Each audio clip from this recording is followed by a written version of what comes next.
Sportsman Studios. Presented by OnX. Know where you stand with OnX. We're not just a radio show anymore. Heck yeah. This is Sporting Journal Radio. Welcome to the show. I'm Bret Amundson. Thank you for tuning in on this station right here by downloading the podcast wherever you get your favorite podcasts or by watching this on YouTube, Facebook, Instagram, wherever. That's Dan Amundson right over there. Dan, how you doing? Hey, doing well. We got a big show, a new video coming out from Sporting Journal Radio on our YouTube channel, an epic snook trip in the Gulf. We'll show you a clip from that here just in a few minutes, or you can go to our YouTube channel, watch the whole thing right now. We've got Randin Olson with a Otter Tail Lakes Country fishing report, talking about walleyes and starting to think about fall muskie fishing as well. Joe Henry's going to join us to give us a report from up at Lake of the Woods. And there's been some news about Mille Lacs, about fall fishing regulations on Mille Lacs. Is it good news? Is it bad news? We're going to find out. Brian Nerbonne is the regional fisheries manager with the Minnesota DNRs. He's going to explain what the new regs are, what it means, and what it could mean for the future. Dan, who are the sponsors this week? Yeah, this week we have Haybale Heights Campground and Resort on Devil's Lake. Book a trip to Devil's Lake at haybaleheights.com. Otter Tail Lakes Country, find your inner otter at ottertaillakescountry.com.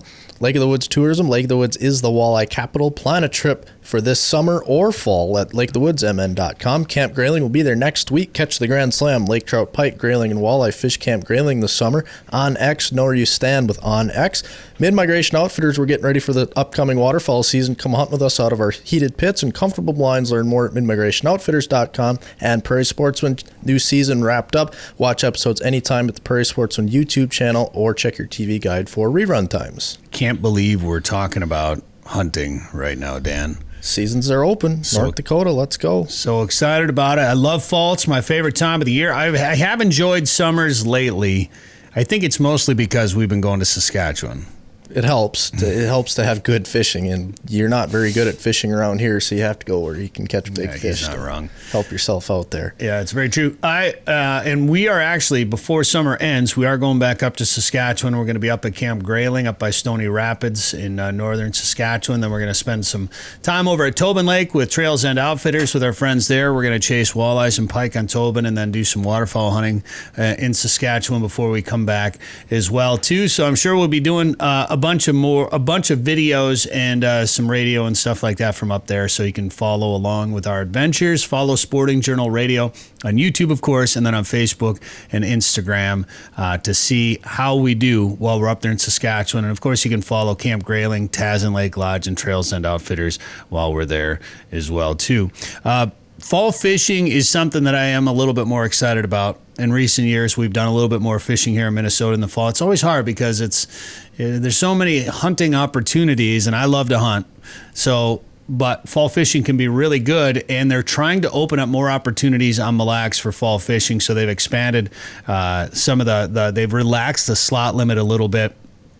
And we're going to break down the details about that coming up in a little bit with Brian Nerbonne. But there's also a 5-year plan going on. So I wanted to talk to Brian a little bit about what exactly the future holds for Mille Lacs, because it's always kind of a frustrating conversation when you talk about Mille Lacs, right? The season's closed, or it's catch and release only, or you can only keep one fish. Well, we've had that now for a number of years. How long is it going to stay that way? Well, Mille Lacs started a 5-year plan, or the DNR started a 5-year plan on Mille Lacs this year.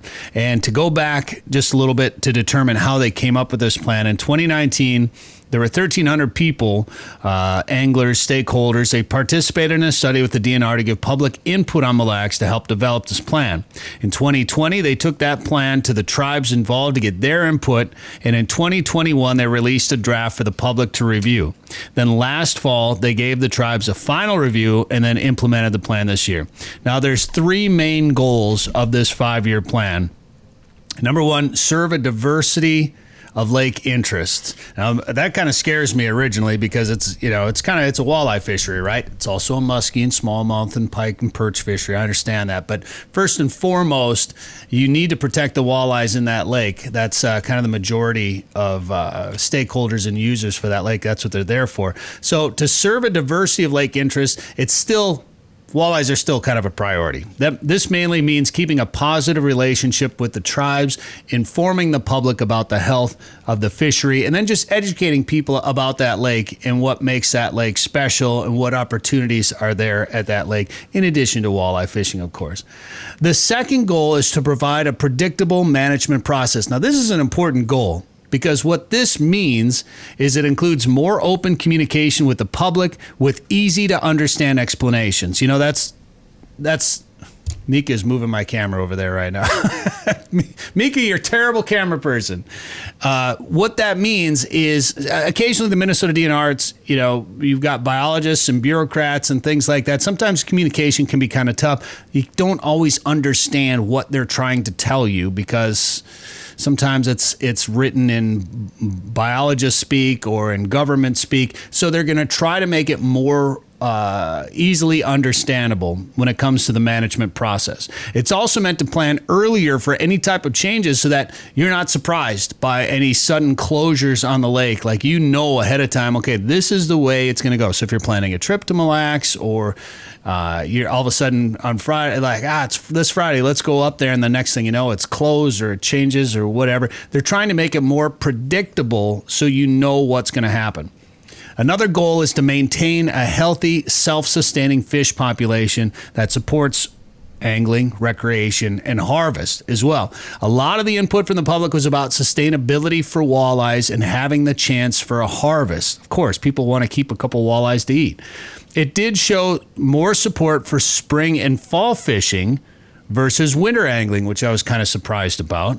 So that's where I think some of this extended opportunity, some of the loosening of the slot limits for this fall is coming from. There's a lot of angler support for fishing in the spring, fishing in the fall, and also keeping a fish when you do that as well. And despite a lot of smallmouth angling on the lake, no one really seemed to care about offering input on how they were managed. So they went out and asked all these people, how should we manage Mille Lacs? Nobody really said anything about smallmouth. And I think a lot of that comes from the fact that it's such a good fishery, but nobody really keeps smallies. So as long as there's big smallmouth and the opportunity to go there and catch and release them, I don't think anybody really minds how things are going. 98% of all harvest legal size smallmouth are released on Mille Lacs. So that tells you right there that no changes really need to be made. And obviously they understand that smallmouth fishing, muskie, and pike fishing are important, so they want to keep managing the lake as a world-class fishery for those fish species as well, too, but a lot of this management plan comes down to dealing with walleyes, of course. They're also going to study perch as a forage and then protect the cold water species like ciscos and burbot. Now, more details about this plan are available on the Minnesota DNR website. Dan's been showing it on the screen here, and then we'll also have a link to it at sportingjournalradio.com. And then Brian Nerbonne's going to join us to break down some more of those things and what it means, and actually some good news about perch. He's got some good news about perch on Mille Lacs, as a matter of fact, which it's good, but it could have made fishing tough this summer. We'll find out more with Brian coming up later in the show. We've also got Randin Olson on the way and Joe Henry. And then when you're online, make sure to subscribe to the Sporting Journal Radio YouTube channel, where you can catch all of our shows and learn more about some of the best hunting and fishing experiences that are available to you right now, including if you want to take a trip down south and do some saltwater fishing. I was never really interested in it that much. Now I want to go back, because this is a little sample of a video that's available now on our YouTube channel. This was our epic snook fishing experience in the Gulf. A barracuda just tried to eat a shark. I was working that rod thing. Beautiful fish. That was a lot of fun.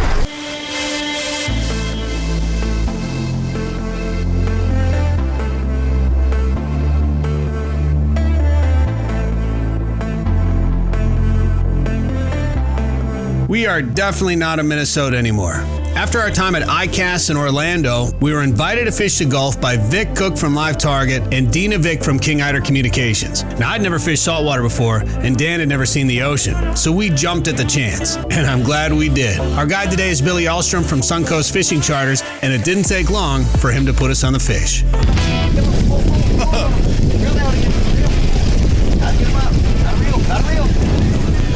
There you go. There's a little sample of the video. You can watch it now on the YouTube channel for Sporting Journal Radio. Check it out. It was a good one. It was a fun trip. I want to go back. All right, Brian Nerbonne from the Minnesota DNR joins us next to talk Mille Lacs.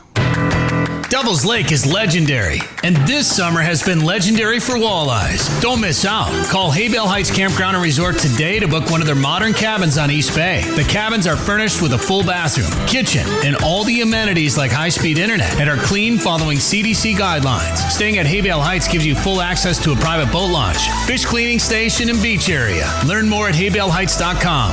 That's haybaleheights.com. Plan your trip to legendary Devil's Lake today. Well, there's some things in this business that are that we call no doubters. And anytime there's news about certain subjects, we have to share it because it's something that there's so many people in this region that care about it. We have to do it because it's one of those big headline grabbers, attention getters. And anytime you talk about news on Mille Lacs Lake, that's a no doubter. And we have got some news about it right now that we're going to talk about. In fact, we're going to bring on somebody that can explain some of these changes a little bit better than we can here on the show. It's Brian Nerbonne, the regional fisheries manager. He's going to tell us about Mille Lacs and some of the other changes going on in the world of fishing. Brian, how you doing? Doing well. Thanks for having me. When somebody says, "Hey, we want you to do some media and talk about Mille Lacs," what's your first reaction when that question comes up? Well, it depends on what maybe the news is surrounding at that particular moment. But I get plenty of practice talking about this lake, and so it's a lot of things that I'm familiar with talking about for sure. Well, I would say this is good news. I'm sure people are excited about this. As announced in March, the one fish walleye limit will resume on Mille Lacs on September 1st, but there's an expansion of the harvest slot. So anglers will be able to harvest one walleye 20 to 23 inches or one longer than 26, with fishing allowed from 6 a.m. to midnight. Now, that original slot was one fish 21 to 23 or one longer than 28. Was there a restriction on times that you could fish originally? Did that expand as well? That's something we've been doing a little bit more of the last couple years. Last year, we started September 15th, where we let people fish till midnight. There's a pretty long tradition on Mille Lacs of people wanting to troll, especially in the full moon times at night. And so we wanted to allow that tradition to come back. And so we started with September 15th last year just to see how much response we would get. We got definitely some people come out to take advantage of that, but it wasn't, an overwhelming rush of people. And so we decided it would be okay to expand that to September 1st this year. So that was originally in the plan back in March when we announced it, to relax that time. I haven't spent a lot of time on that lake, but I remember hearing about some night fishing closures years ago. And I was like, wow, that's, is fishing really that much better after dark that they have to close it down? And then I fished, one of the first times I fished Mille Lacs, we started at 1 and fished, I think the closure was at 9, if I remember. I can't remember what time 10. It was. I think 10, yeah. I think we fished from 1 to 10 probably, 1 to closure. And we caught a couple walleyes throughout the day. But as soon as that sun dropped below the horizon, it was like, and we were filming a TV show and we were on one of the big boats and there was 10 of us out there with slip bobbers and whatever. And as soon as the sun went down, it was like bobber, bobber, bobber, bobber. And I was like, oh, okay, I get it now. Yeah. Well, and with a lot of walleye fishing, the walleyes are really sensitive to light. Sure. And as that lake is cleared, and that relates to some of the changes we've been seeing in that lake over the last 30 years or so, I think that's just a more pronounced trend where they are more, turning on when that light goes a little bit lower, when that sun goes down. Yeah. So help me out just a little bit. I know we had a closure again this summer, right? Where are we at before September, the rest of August here? What are the regs on Mille Lacs? Yep, it's catch and release only for walleye right now. So people can go out there and target fish, use whatever bait they want, but no harvest currently. So we just had basically a 2-week window, first half of July, where we closed the fishery. We've been doing that for the last several years. And the reason is that's when the water temps are warmest, and also tends to be a lot of times when the bite can still be fairly good. And so that's a time when we saw a lot of hooking mortality some years. And so that 2-week closure can sometimes save upwards of 20 or even 30,000 pounds of take from hooking mortality. And so it's a conservative way for us to preserve later fishing opportunities, because if we get too close to the state's share of our harvest from the lake for walleye, we have to close the fishery. And so some years that's resulted in us shutting the fishery down around Labor Day. And so the folks that like to do that fall fishing, that fall trolling we were talking about, haven't been able to do it in some years. And so we're trying to preserve those opportunities as best we can, where we can probably sometimes some years preserve a couple months of fishing with that couple weeks of closure. Now, obviously, the goal is to not have any closure, right? I mean, we can touch on this a little bit more later in the interview, but I mean, do you have hope that we'll see that in the near future anytime? Yeah, it's something we're going to continue to be talking with our public about too, because some of this gets into, people's interest in what they want to see out of the lake. So when we did our management plan a couple of years ago, we did some public input, and what we heard from our anglers was the number one thing they wanted to have was opportunity. They want to be able to fish. But we also heard from, a significant segment of our population too. They wanted to have some harvest opportunities. Mm-hmm. And so we're trying to balance that within a limited amount of pounds of fish that are available for the state to be able to harvest. And so how we strike that balance of, fishing opportunity while also providing some harvest opportunity too. We need to continue to be talking with our public to see just how we're doing on hitting that sweet spot. It is challenging though, where we've got a limited number of pounds and the state's obligated to stay within that harvest. And so if we want to keep the fishery open, we end up sometimes having to set fairly conservative fishing regulations so that we have a low probability of having that closure happen before the end of the season. And that planned closure is just one way to kind of have those conservative fishing regulations. Yeah. And it's a complicated situation, and we don't need to rehash the details of why we are where we are right now. Everybody knows the situation up there. So it's where we're at. So you make the best of the situation. And honestly, when you look at Minnesota as a whole, I've been a proponent of lowering some limits anyway. Nobody wants to have no harvest. Everybody loves to eat walleye, right? So you want to be able to give them the opportunity to eat walleye. And obviously there's 10,000 lakes, plus here in the state. So there's other places you can go to take a walleye home. The fishing on Mille Lacs is great. You have the chance to catch a big one. So it's a good catch and release lake regardless if you want to keep a fish. But I know if I would want to keep a fish if I went there, of course, or two. And, Dan and I have been big proponents of lowering limits statewide. A 4-fish limit statewide would be fine with us. Even a 3-fish walleye limit I wouldn't have a problem with. I wouldn't want to go much lower than that, which is where you run into issues when you have, say, a 1-fish limit on a very popular walleye lake, of course. But keep a couple of fish to have a fish fry. I don't like freezing it, so I like to eat it fresh. So I'm all about taking what is sustainable, and if if the data says 1 fish is what's sustainable for that lake, I guess that's what you have to do. Now, you were able to relax that slot a bit and open up some opportunity for this fall because of a lower catch rate this summer. Explain how you discovered that and what do you think the reason for that is? Yeah, so the state has a creel survey, so that's where we're out interviewing anglers on the boat launches to see how long they've been out fishing, what they've been catching, and from that we can develop an estimate of the number of fish that have been caught. We've got other formulas based on studies we've done on Mille Lacs that then can calculate what the estimated hooking mortality is, and that's based on water temperature as the main driver of what varies. So the warmer the water temperatures, the higher the hooking mortality tends to be. And so we collect that information throughout the year, and that allows us to keep track of where the state's at as far as the state's take of walleye from the lake. And so this year, the bite's been pretty slow.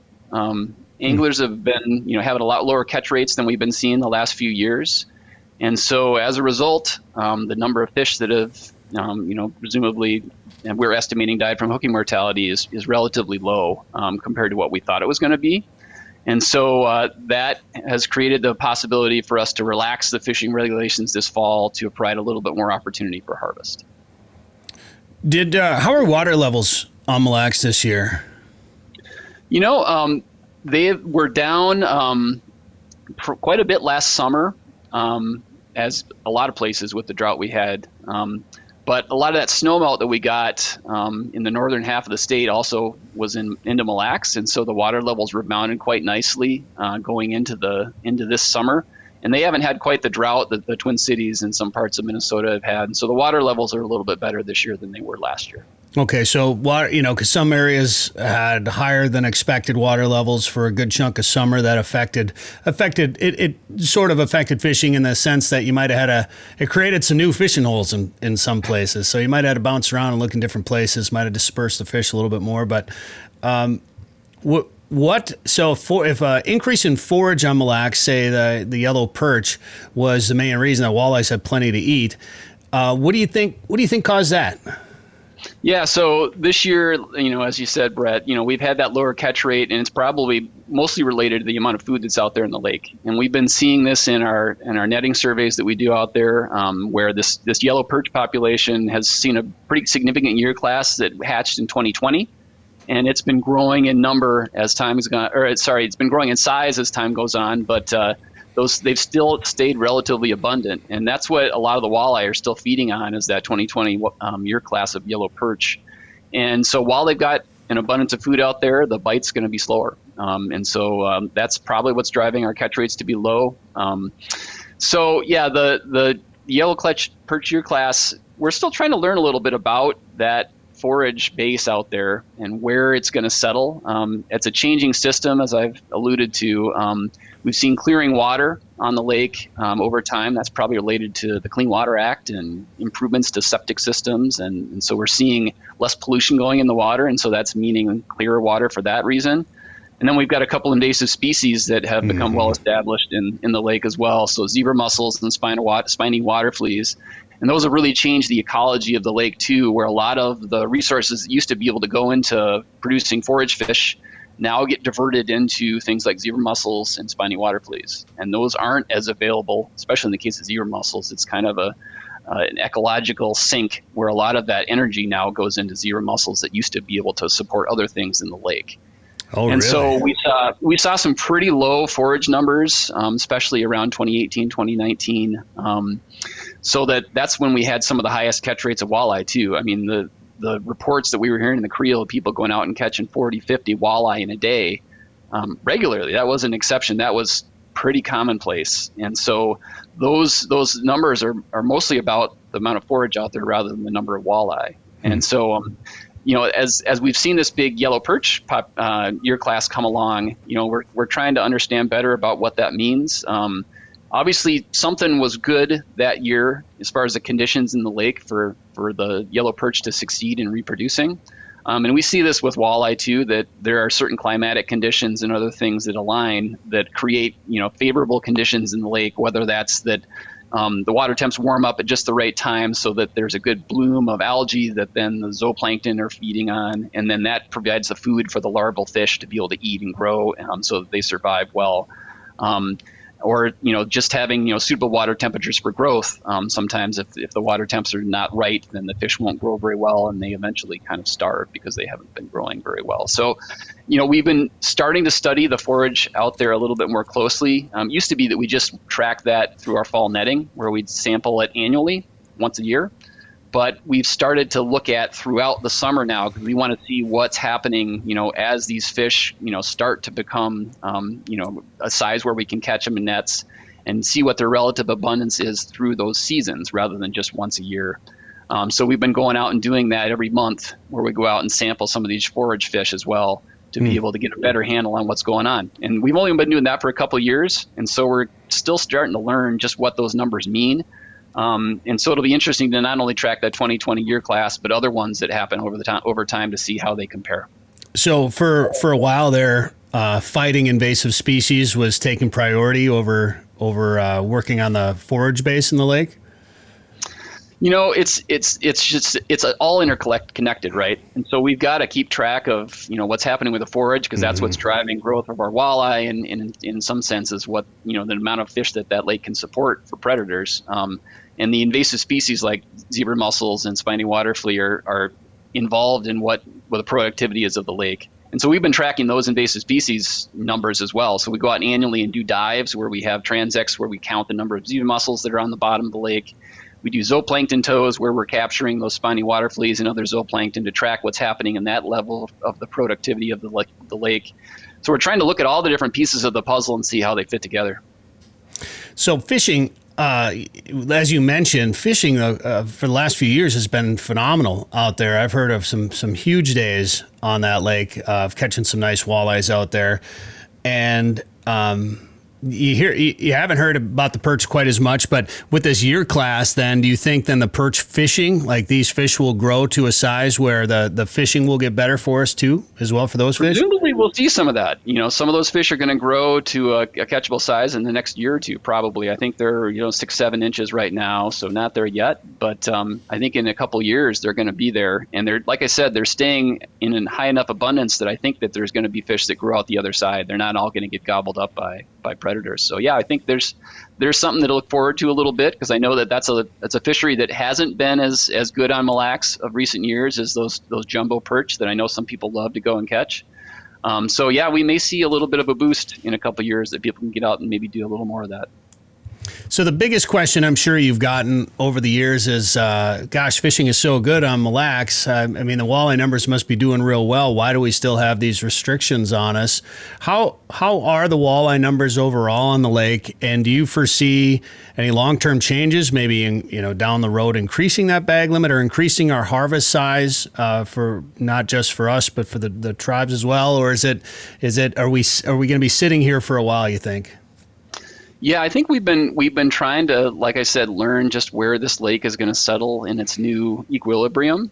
And so, we had a pretty low number of walleye around 2012, 2013, where people were really concerned at that point. And that's right about the time that this really big year class of walleye came out in 2013 and started growing from there. And that's been driving the fishery for the most part since then. That's the bulk of the fish that are out there in the lake. Mm-hmm. We also had a pretty good year class in 2017, so it's a couple of strong year classes with some sort of modest ones in between. So it's been a few years again since we've seen a really strong walleye year class. Like I said, 2017 is the last really strong one that we've seen.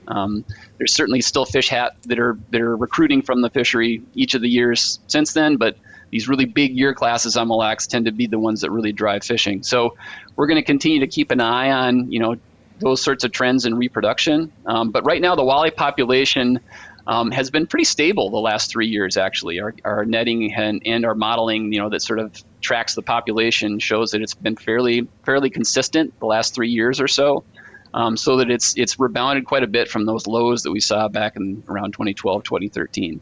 But it's not nearly as many walleye as we used to have in the lake either. It's probably half the number of pounds of walleye out there in the lake from what we had back in the 90s. And because of the changes that we've seen in the lake, it's unlikely we're probably going to go back to that. But it's still unclear exactly where this is going to settle. And so, working with our tribal partners to manage the lake, we've also got to kind of, figure out the different parties where they want to see this lake go and what they think the potential is. And so, we're trying to work on figuring out just where we think the lake could get to. And so there's interest in trying to maintain that possibility that the fish can recover. Sure.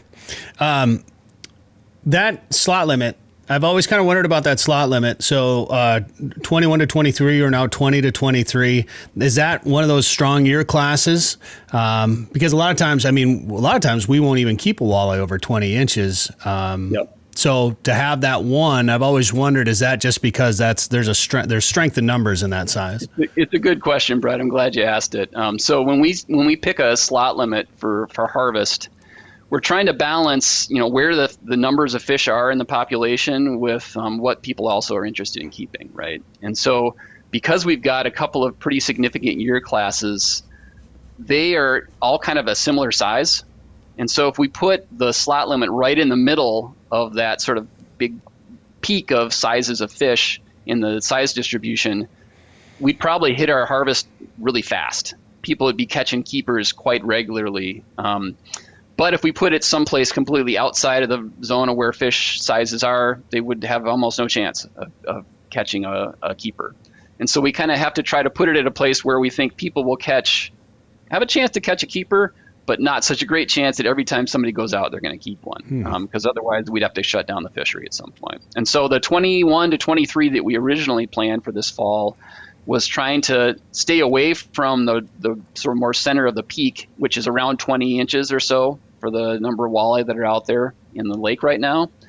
And so actually it might be more like 19. But anyway, by expanding that slot limit by just 1 inch, it actually brings in a lot of fish that are in that year class, the 2013 year class. And so both that move and then also bringing that maximum size limit down from 28 to 26, between those two, it actually puts about 50% more walleye into a harvestable size than we had before. So that 1 inch of movement is really significant for the number of fish that are available for harvest now. You're going to have a lot of guys trying to stretch those walleyes.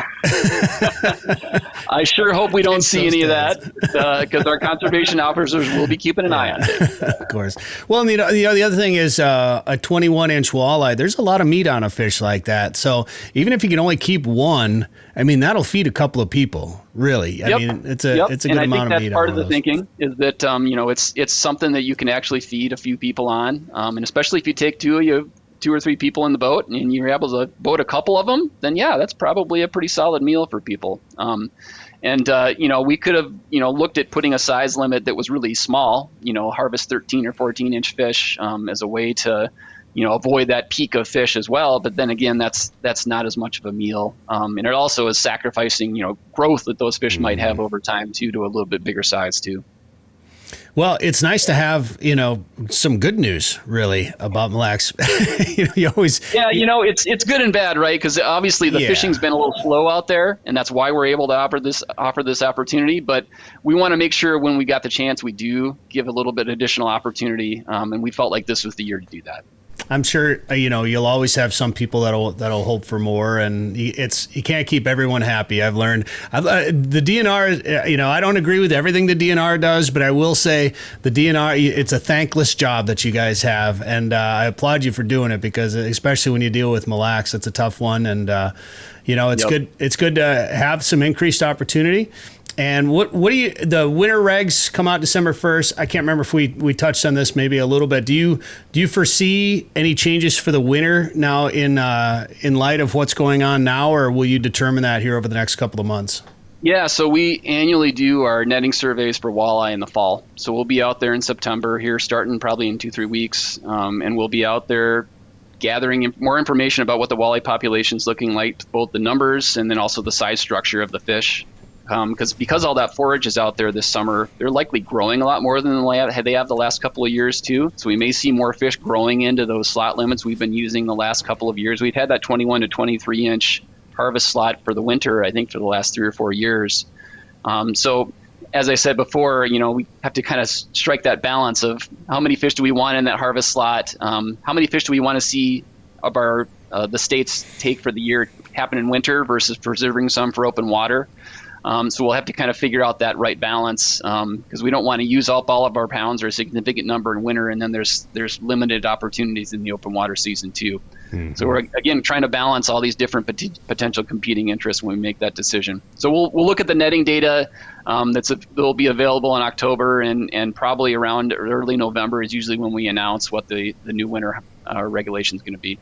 Well, when you look at a world-class fishery like Mille Lacs and its close proximity to our largest metro area, you're going to have to deal with a lot of fishing pressure, and sometimes that creates a delicate situation, and then you add in all these other factors too, and it can be a really good point, Bret, because our northern Minnesota walleye lakes, they just don't have the potential for the pressure we might see on a lake like Mille Lacs. Being in a couple hours from the Twin Cities or less, people can run up there for the night to go fishing, and so we see a lot more pressure on Mille Lacs, especially when the fishing's really good.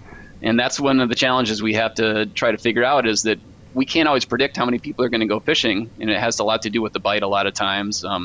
But that plays a lot into how many walleye the state ends up taking in a year too, and that can vary a lot on a lake like Mille Lacs. That's why we always joke, we do a lot of fishing in Canada, and we always joke that it's cheating up there.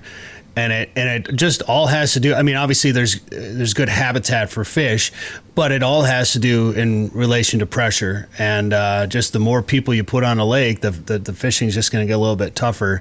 There's only so many fish to go around, so that's something that you always have to deal with. And being a regional fisheries guy, I'm sure you don't always deal with Mille Lacs. What else is going on out there? What other things are you seeing in the fishing world?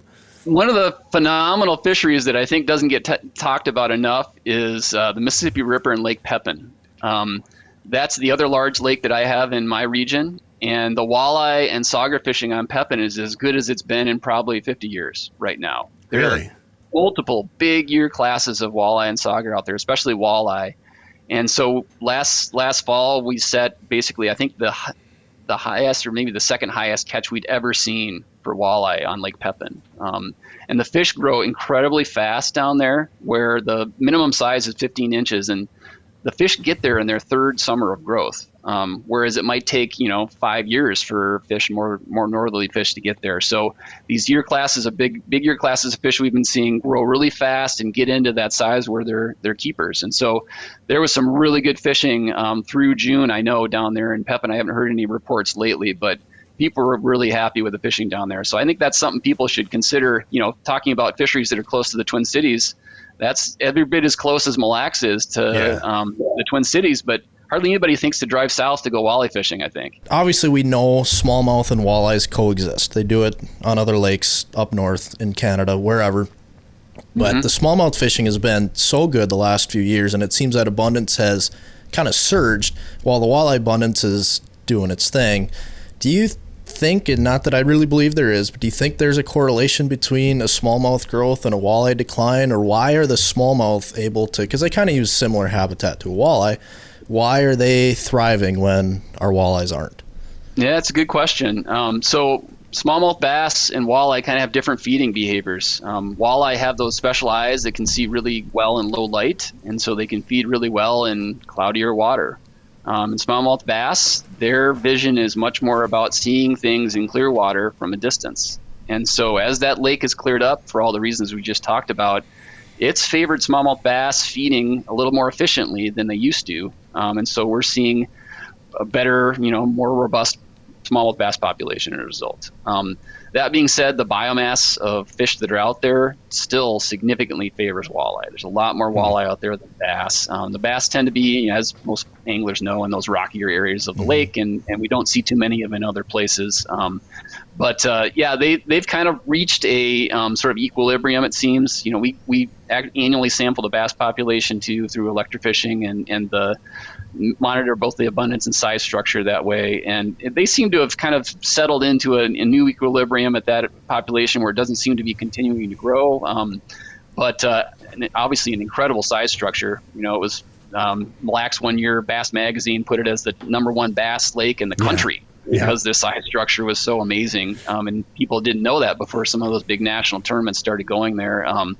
It's people from all over the country that are coming to fish bass up there because it's such a phenomenal bass fishery. But it's still limited in where they're going to be and what they're doing. And so there's a little bit of competition with walleye for sure.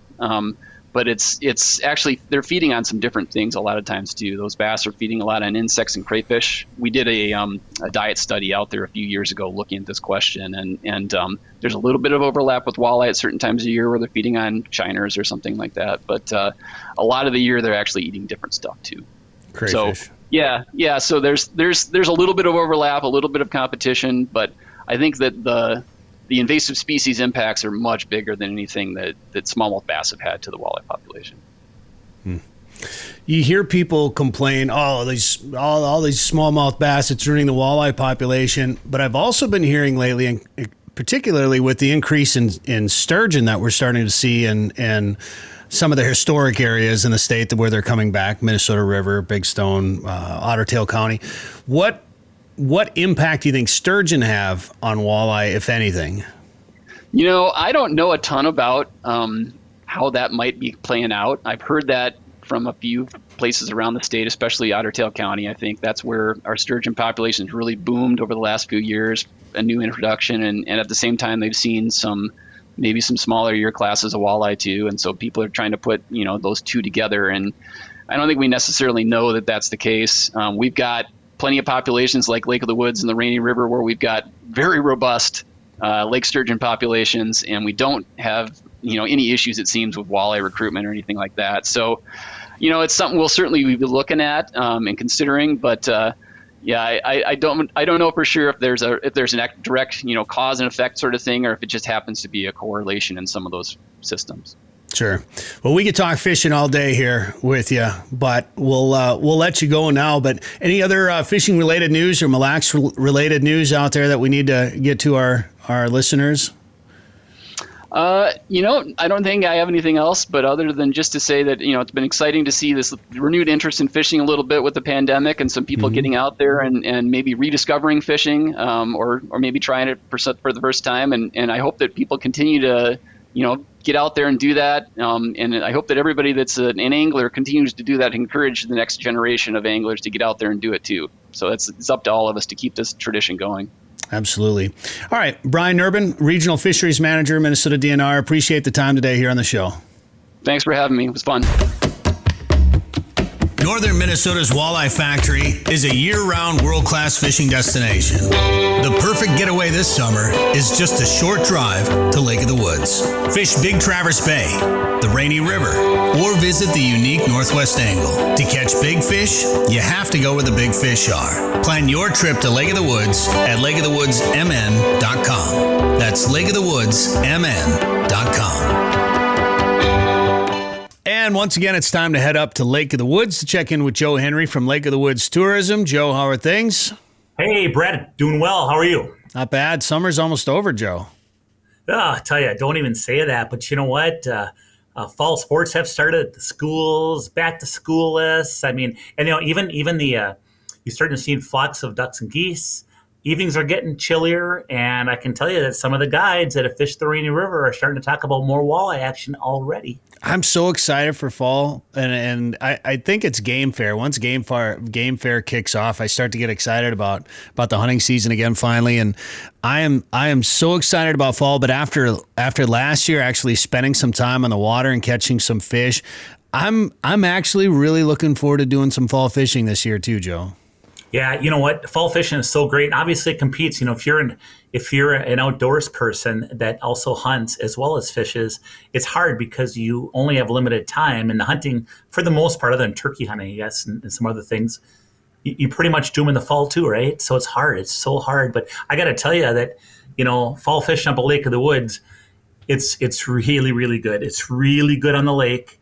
And it's also really good for anglers that fish that traditional fall run on the Rainy River. I can't wait. And I want to do a cast and blast up there this fall, Joe. I want to do it up the angle though.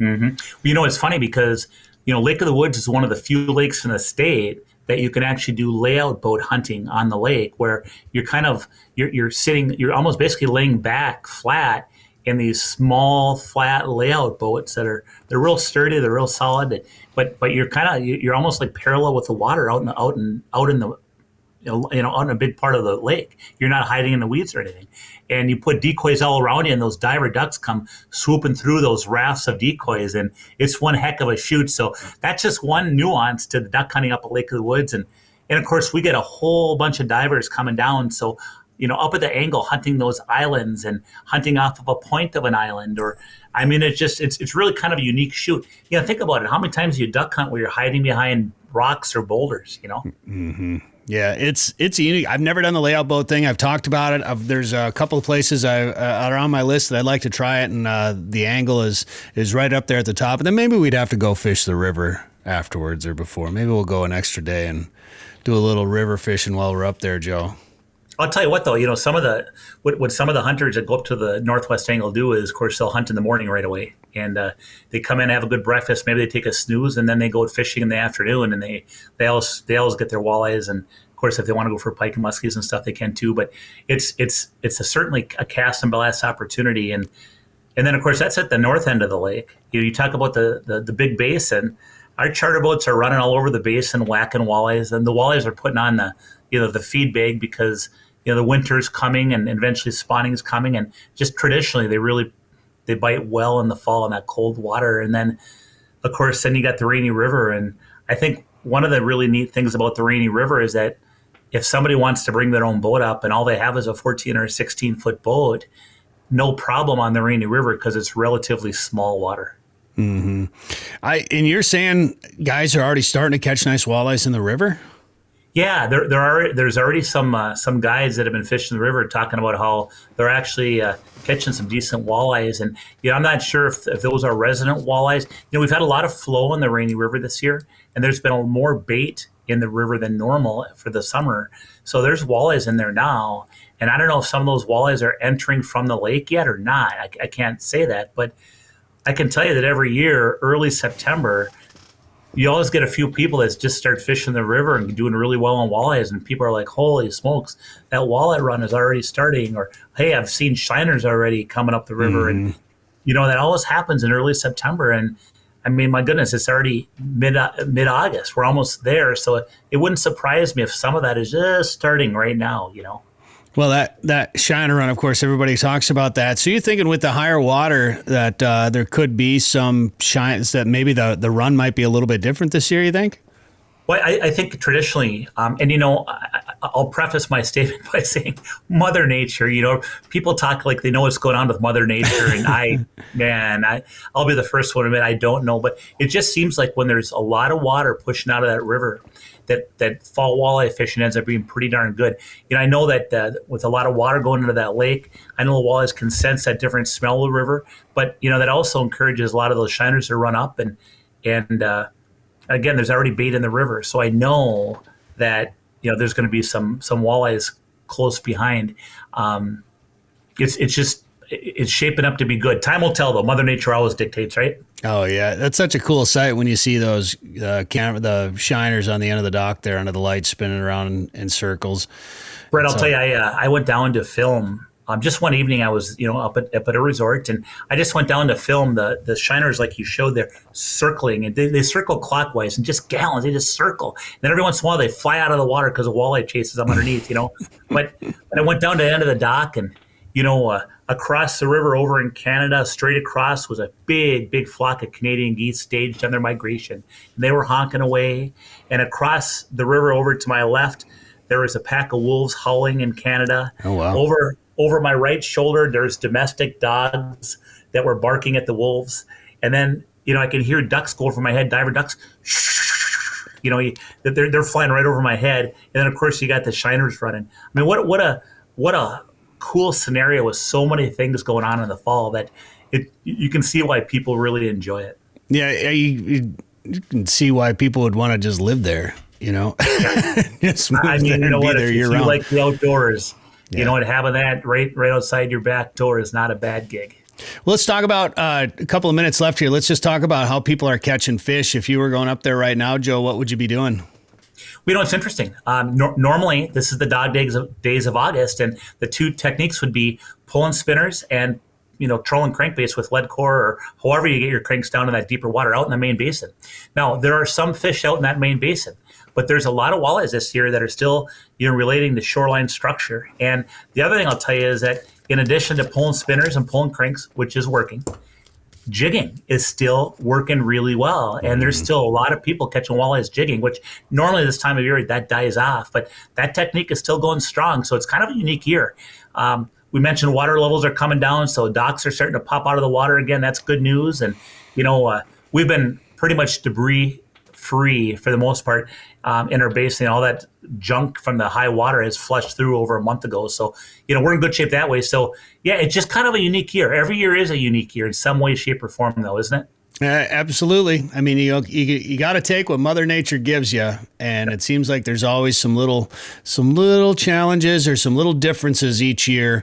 But if you're going to a place like Lake of the Woods, there's going to be fish there. You just got to figure out how to get them to bite, and they're usually fairly cooperative when you go up there. Well, the other thing I'll say is that right out in front of Pine Island, out in front of both gaps, so the Lighthouse Gap where the Rainy River runs in, and also the Morris Point Gap where the Boston Creek runs in, there has been some pretty darn good fishing in 15 to 20 feet of water for eaters. 15 to 17 inches for the most part, but there's been some pretty darn nice eaters hanging out around there all year long. And so it's been really, really good fishing. Well, if people want to plan a trip this fall to Lake of the Woods or try to get up there before summer ends or start thinking about ice fishing, what should they do, Joe? You know what? Best place, check out our website, and that is lakeofthewoodsmn.com. 852 million acres of public land, 147 million private properties, all in the palm of your hand. The #1 hunting GPS app just got better. With hundreds of custom map layers, 3D and topographic maps, you can easily scout on the road or at home before you go. And now you can get important weather details, CWD detection, and even know what crops have been planted where. Get the most trusted hunting GPS app ever made. OnX. Know where you stand with OnX. Did you know there are more than 1,000 lakes in Otter Tail County? Yep, and I'm gonna fish as many as I can. I'm an outdoorsy otter. Nothing beats a full day of fishing for me. The lakes of Otter Tail County give me plenty of options to lower my boat and snag the perfect catch. Not an outdoorsy otter? No problem. Otter Tail County has something for everyone. You just need to find your inner otter.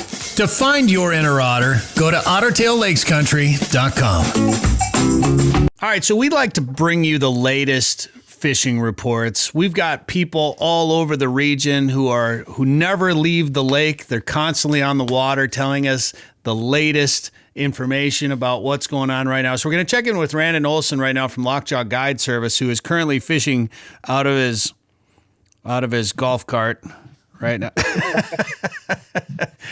Hey, golf, you got to have time for golf too, I guess. Randin, how's it going, man? It's going pretty good. There's just too much stuff to do here in Otter Tail County. You got to try a little bit of everything. That's right. Absolutely.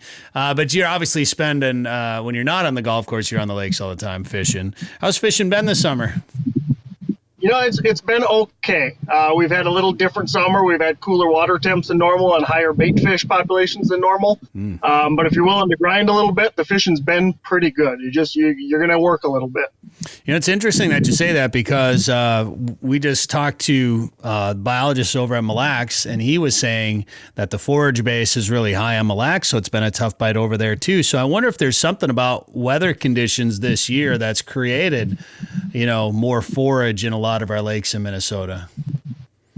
Yeah, I think it kind of seems like perfect storm. We had a 4-week-long bug hatch this year, which I've never seen. Cooler water temps the whole summer, late spring. Who knows? That could be the perfect storm for bait fish. Well, you may say it hasn't been the greatest, but I still see pictures of a ton of fish coming out of your boat. Yeah, we've been scratching them out. It's definitely a run and gun summer. 2 fish here, 1 fish there, 4 fish there.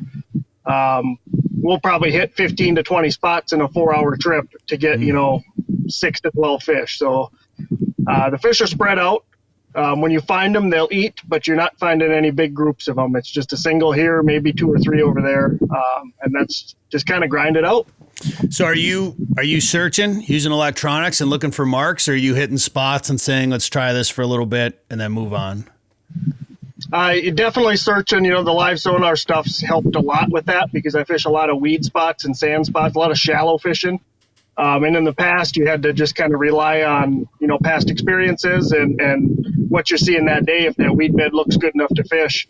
Where now I can take a pass through and I know if there's fish in there or there's no fish in there. And that's kind of changed the way that I fish my shallow water stuff this time of year. When you're running and gunning then and you spot something, you got clients in the boat, are you trolling? Are you slip bobbering? Are you pitching jigs? What's kind of your go-to? Kind of the last few weeks has been pulling crankbaits up shallow. And then when we find an area that's got some fish in it, we'll turn back around and we'll kind of rip some hair jigs or plastics through there. I've been staying away from the live bait as much as possible.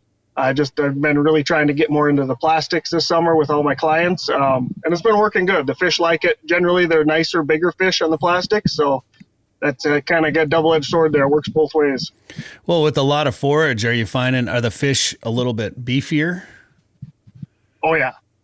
Yeah, the fish are a lot healthier. You're trying to fool Mother Nature. So all those really fast, when we're pulling cranks, I'm going 4 to 5 miles an hour with it. We're really cruising with it. Wow. And you find an active fish. That's what you're looking for. You're not trying to catch every fish you see. Power trolling. Man, I would just be like second guessing the whole time if I was going that fast. Be like, I'm going too fast. So what are you using some deep diving cranks? Are you using some 3-ways? Are you trying to fish getting that crankbait? I mean, are you worried about that crank coming up if you're rolling that fast? Generally, I'm using a lot of kind of like stick baits, like husky jerks, longer stick minnows, because I want that bigger profile going that fast. We will use some, so I kind of run 2 prongs when I go that fast. I'll put a couple stick bait way out back, like 60 to 90 foot, and then I'll take a couple deep divers and put them about 10 foot behind the rod tip. Those 2 stick baits only get down about 2-3 foot, and then those deep divers will get down about 6 to 8. So I've kind of got all the areas covered that I want to cover. And just set the drags loose and go fast. That's more math than I like. That's that's good. I mean, obviously, you know what you're doing out there. That's quite the system to implement, and you are covering all the bases there when you do that. Man, how long have you been employing that method, like of going that fast? I assume you're going after kind of a reaction strike by trolling that fast. Yeah, it all came from muskie fishing. I mean, it's been kind of common knowledge muskie fishing in September, August. You pull a bucktail at 7-8 miles an hour and you get 4 bites and catch one of them. You know, you miss a lot of fish doing it just because you're going so fast. But it just transferred over from muskie fishing. I think a lot of people are scared to fish walleyes aggressively, and this is the best time of year to fish aggressively. So it works really well. You cover a lot more water than the guys going 1.5 miles, 2 miles an hour. A Fish Flop Friday picture there for you. That's great. Well, speaking of that, Dan and I want to talk to you about a muskie afternoon or muskie day here this fall. We can talk about it off the air, but it is almost time to start thinking about muskies, isn't it, Randin? Yeah, these cooler water temps this summer's had them going pretty good. A few times I've been out, we've been catching them. Fish are moving, fish are shallow, which makes for a lot more fun fishing. You know, when that water temps are hot and the fish are lethargic, makes for a long summer. But we're shaping up to have a really good fall. Oh, you got some open dates too, it looks like, for some guide trips if people want to get out and jump in the boat with you. Yep, a couple of those are filled up now, but we still got a few left. We got a few for October as well. So okay. All right, Lockjaw Guide Service. If you want to do some muskie fishing with Randin Olson, what about panfish right now? Have you been chasing crappies or anything around? Yeah, there's kind of 2 bites for panfish. I haven't done this one. I've heard of a few guys catching them in about 40 to 50 foot on the bottom. Just be careful and be mindful when you do that they're more than likely dead when you bring them up. So keep everything you catch if you do it to go that deep. But the main one I've been hitting is just over top of the cabbage, pulling or pitching some little 16th-ounce jigs and twister tails. They're a little spread out as well, and I think that's a lot to do with the long bug hatch and the bait fish that's going on. So some days you just pile them up, other days it's 2 here, 1 there, 4 there, and you just keep grinding it out. Well, Otter Tail Lakes Country, great place to chase multi-species. Anything you want to do, that county's got it for you. Randin, if people want to do some fishing with you this fall or yet this summer, if they have any openings, what should they do to get a hold of you? Best thing to do is just give me a call at 218-640-0158. Otherwise, you can check out the website at www.lockjawguideservice.com or find us on Facebook. Randin Olson, thanks for the time today on the show, man. Appreciate it, guys. Thank you. Sporting Journal Radio is a division of Macaba LLC. If you've got a question, comment, or story idea for us, send us an email. Go to sportingjournalradio.com. While you're there, you can learn how to advertise on the show and visit our store for hats, hoodies, coffee mugs, and more. Go to sportingjournalradio.com.